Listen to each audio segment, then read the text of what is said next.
So on the summary table, I'm going to pull data in from about a percentage attendance, homework commendations, average test score, total assessed score, test commendations from the different sheets in here, the attendance sheets, homework sheet, and the test sheet. And this is pretty straightforward to do if we know one little thing.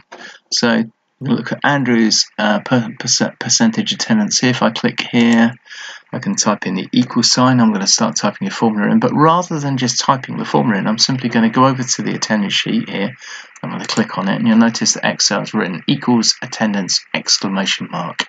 And that means it's going to copy a cell value from the attendance sheet onto the page where I started typing the formula, the summary sheet.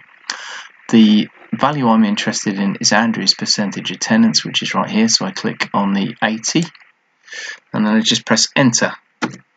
And over we go, there's Andrew's percentage attendance. Now I can repeat this process for homework commendations, average test score, average test grade, and test commendations, simply to pull that data in from the other sheets by typing equals, click on the sheets, click on the value I'm interested in, press enter.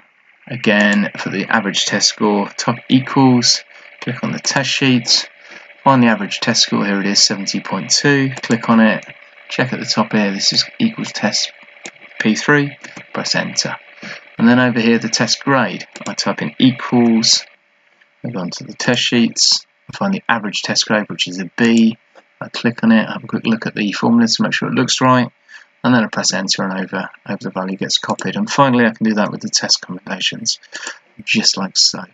So test commendations, one commendation for Andrew, press enter, there's all my values.